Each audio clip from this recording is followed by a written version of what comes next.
Party పవర్లో ఉండగా వారికి పెద్దగా ప్రాధాన్యత లేదు. అధికారం కోల్పోయిన తర్వాత ఇప్పుడు ఆ పార్టీకి వారే పెద్ద దిక్కయ్యారు. పార్టీ మనుగడ ఆ నేతలపైనే ఆధారపడింది. అధినాయకత్వం ఆశలన్నీ వారిపైనే ఉన్నాయి. దీంతో వైసీపీలో ఆ లీడర్స్కు క్రేజ్ పెరిగింది. ఇంతకీ ఎవరా నేతలు? పార్టీ పవర్ కోల్పోయాక అంతటి ప్రాధాన్యత ఎందుకు వచ్చింది? వారే గేమ్ చేంజర్స్గా మారనున్నారా? Watch inside story.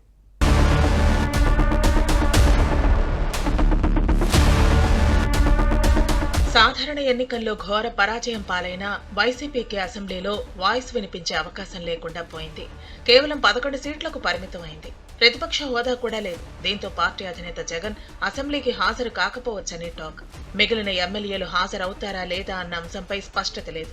ఒకవేళ వచ్చిన సంఖ్యాబలం ఆధారంగానే సభలో చర్చించే అంశాలపై సమయం కేటాయిస్తారు. కూటమి పార్టీలకు 164 మంది సభ్యులు ఉండటంతో వారికే ఎక్కువ అవకాశాలు వస్తాయి.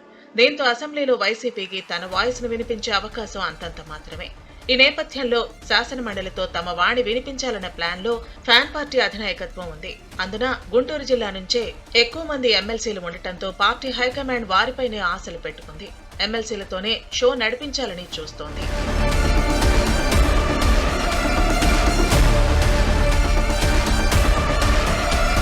రెండు 2024 అసెంబ్లీ ఎన్నికల్లో ఉమ్మడి గుంటూరు జిల్లాలో వైసీపీ వైట్ వాష్ అయింది. ఈ క్రమంలోనే పార్టీ పెద్దల చూపంతా ఇప్పుడు ఎమ్మెల్సీలపై పడింది. మండలిలో మొత్తం 58 మంది ఎమ్మెల్సీలు ఉంటే వైసీపీకి 38 మంది సభ్యులున్నారు. వీరిలో ఉమ్మడి గుంటూరు జిల్లా నుంచి 5 ప్రాతినిధ్యం వహిస్తున్నారు. దీంతో ఎమ్మెల్సీలతోనే క్షేత్రస్థాయిలో పార్టీని ముందుకు తీసుకువెళ్లాలని ముఖ్య నేతలు భావిస్తున్నారు. అసెంబ్లీలో మన గొంతు విప్పే అవకాశం రాకపోవచ్చని భావిస్తున్న జగన్ ఎమ్మెల్సీలతో పొలిటికల్ స్ట్రాటజీ అమలు చేయాలనే ప్లాన్ లో ఉన్నారట.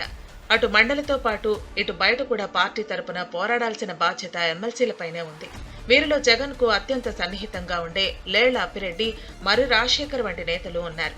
ఈ ఇద్దరికి రాజకీయాల్లో మంచి అనుభవంతో పాటు పార్టీపై పట్టింది. గుంటూరు, కృష్ణా జిల్లాల రీజనల్ కోఆర్డినేటర్ గా పనిచేసిన అనుభవం మర్రి రాజశేఖర్ కు ఉంది. పార్టీ సెంట్రల్ కార్యాలయంలో అప్పిరెడ్డి పనిచేశారు.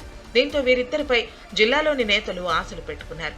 ఇక సీనియర్లైన ఉమ్మారెడ్డి వెంకటేశ్వర్లు, మురుగుడు హనుమంతరావు ఉన్న వీరికి వయసు మీద పడింది. ఉమ్మారెడ్డి కేంద్ర మంత్రిగా పనిచేస్తే హనుమంతరావు ఉమ్మడి రాష్ట్రంలో మినిస్టర్ గా బాధ్యతలు నిర్వహించారు.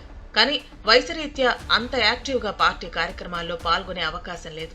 మరొక నేత మాజీ పోలీస్ అధికారి చంద్రగిరి యేసురత్నం క్రియాశీలకంగా వ్యవహరిస్తున్నారు. ఎన్నికల్లో ఓటమి తర్వాత మాజీ ఎమ్మెల్యేలు పత్తా లేకుండా పోయారు. దీంతో క్యాడర్ డీలా పడింది. వీరిని ముందుండి నడిపే బాధ్యత ఎమ్మెల్సీలపై ఉంది.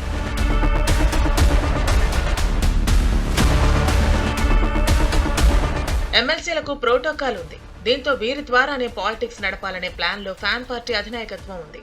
క్షేత్రస్థాయి పర్యటనలతో పాటు జిల్లా, రాష్ట్ర స్థాయి అధికారుల దగ్గరకు వెళ్లి ప్రజా సమస్యలను ప్రస్తావించేలా చూడాలని ముఖ్య నేతలు దిశానిర్దేశం చేస్తున్నారు.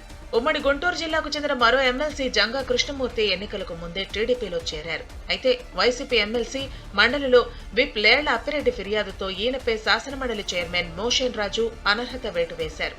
దీంతో జంగా కృష్ణమూర్తి హైకోర్టును ఆశ్రయించడంతో తదుపరి ఆర్డర్స్ జారీ చేసే వరకు ఎమ్మెల్సీ స్థానం ఖాళీ అయినట్టు నోటిఫై చేయొద్దని కేంద్ర ఎన్నికల కమిషన్ను ఆదేశిస్తూ మధ్యంతర ఉత్తర్వులు ఇచ్చింది.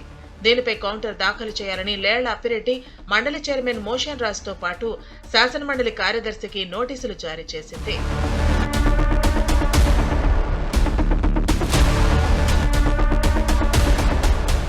మరోవైపు ఓటమి బాధలో ఉన్న మాజీ ఎమ్మెల్యేలు ప్రస్తుతం తమ వ్యాపారాలకే పరిమితమయ్యారు. ఈ నేపథ్యంలోనే ఎమ్మెల్సీలు పార్టీ కార్యకర్తలకు అండగా ఉండటంతో పాటు ఎక్కడ ఏ సమస్య వచ్చినా ముందుగా స్పందించాలని తాడేపల్లి పెద్దలు సూచించారని సమాచారం. టీడీపీకి కేవలం 8 మంది సభ్యులు మాత్రమే ఉండటంతో మండలిలో దూకుడుగా వ్యవహరించాలని ఆదేశించినట్టు ఫ్యాన్ పార్టీ సర్కిల్స్ లో టాక్. ప్రభుత్వాన్ని ఇరకాటంలో పెట్టేందుకు ఉన్న ఏ అవకాశాన్ని వదులుకోవద్దని చెప్పినట్టు వినిపిస్తోంది. దీంతో వీరి సేవలు వినియోగించుకుని ప్రజల్లోకి వెళ్లేలా వైసీపీ అధినాయకత్వం ప్లాన్ చేస్తోందట. ఆ దిశగా ఇప్పటికే ఎమ్మెల్సీలు కూడా పనిచేస్తున్నారు. త్వరలో అసెంబ్లీ సమావేశాలు ప్రారంభం కానున్న నేపథ్యంలో మండలిలో వైసీపీ ఎమ్మెల్సీలు కూటమి ప్రభుత్వాన్ని ఎలా ఎదుర్కొంటారో చూడాలి మరి.